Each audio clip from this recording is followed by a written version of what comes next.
This episode of Creepy is presented by Patreon supporters Hannah Johnson and Sterling. Patreon supporters get rewards such as early access to episodes, bonus content not otherwise heard on the feed, and personalized narrations. To help support the podcast, please visit patreon.com/creepypod.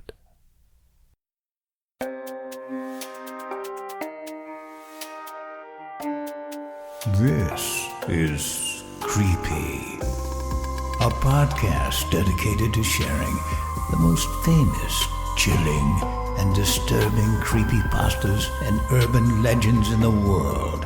Whether these stories truly happened or are simply fabrications is for you to decide.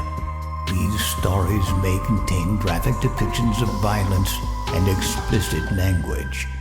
Listener discretion is advised. Creepy presents The Bad Days, Day 17. Three Kings Ritual. Found on Reddit nosleep, credited to FableForge. Originally titled, Please Don't Actually Try This. Hey nosleep. Long time no see.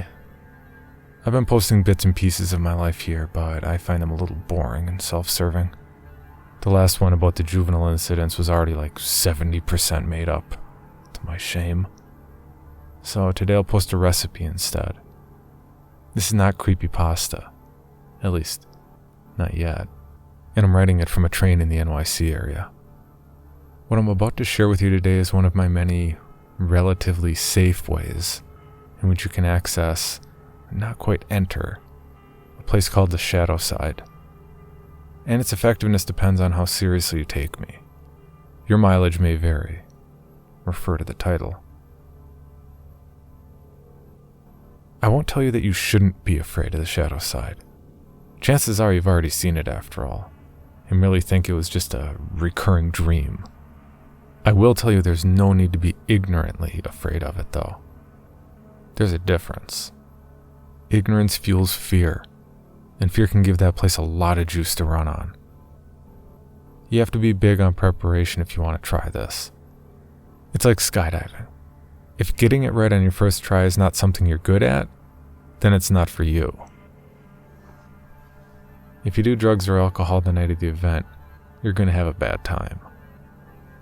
If you're going through some serious issues in your life, not feeling mentally or spiritually stable, or if you're doing this just to escape, you're going to have a bad time.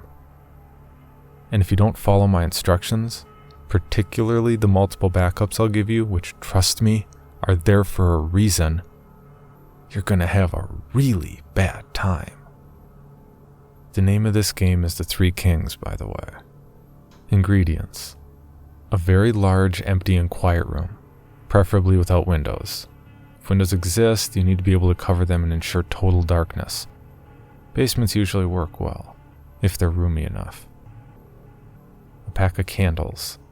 You'll only use one if all goes well. And a lighter.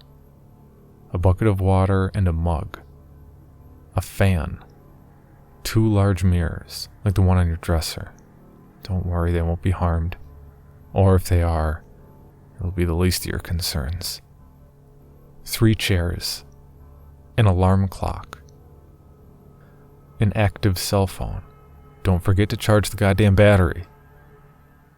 A loved one willing to follow rules and go along with all this madness. And a small toy or dear object from your childhood. Here's a setup. Start setup around 11 p.m. Place 1 chair in the center of the room, facing north. This is important. Place the other 2 chairs exactly to the right and left, facing your throne. The distance between your throne and that of your queen and fool should be about the length of your arm to each side, more or less. Place the 2 large mirrors on the queen and fool chairs left and right of you, facing you, and each other.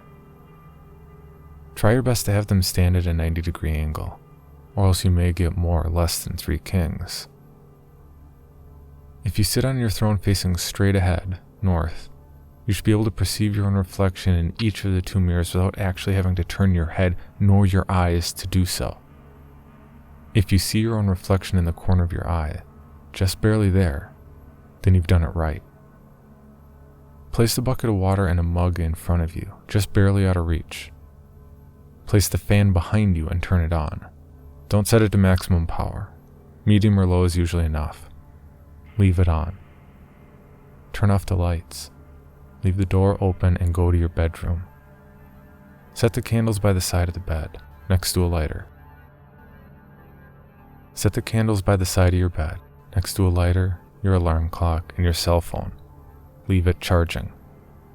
Set your alarm clock for 3:30 a.m. Turn off the lights and sleep while holding your power object. Get some rest. Showtime. Wake up at 3:30 a.m. with your alarm clock.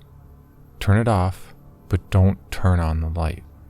You have exactly 3 minutes to light your candle, grab your cell phone, and make your way to the dark room to sit in your throne.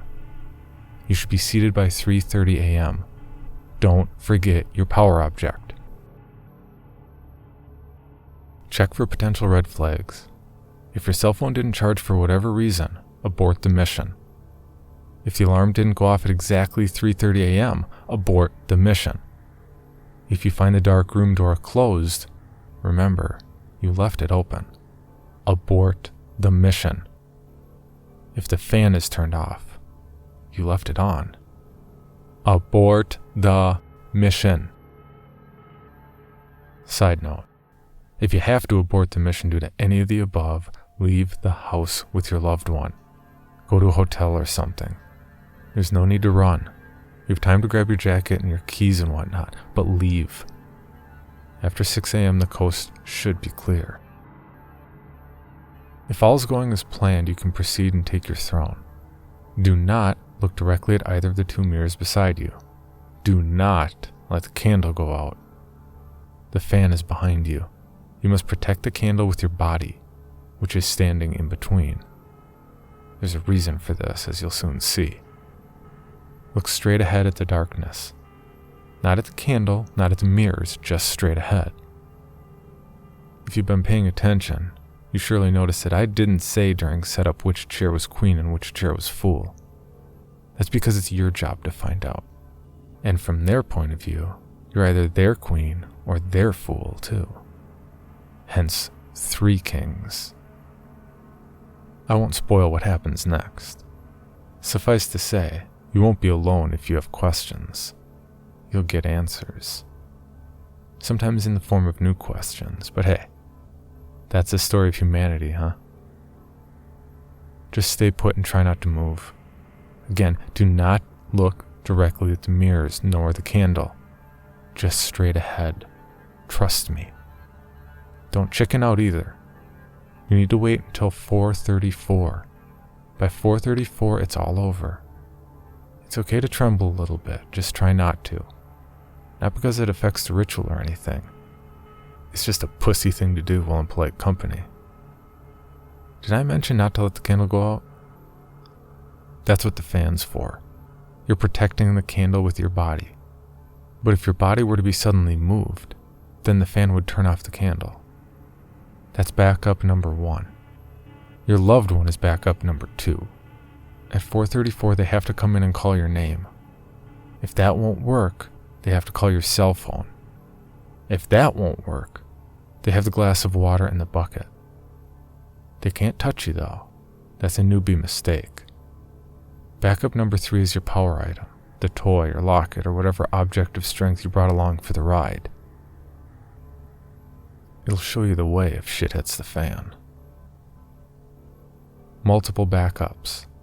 You gotta be like a Boy Scout if you do these things. If you half-ass it all the way so it won't work. Worst you can do is take it seriously enough for it to work and not seriously enough to be prepared for the consequences. If in doubt, refer to the title. For more information, including pictures and videos of the stories told on this podcast, or to suggest stories for future episodes, please visit us at CreepyPod on Twitter, Instagram, and Facebook. Or email us at creepypod@gmail.com.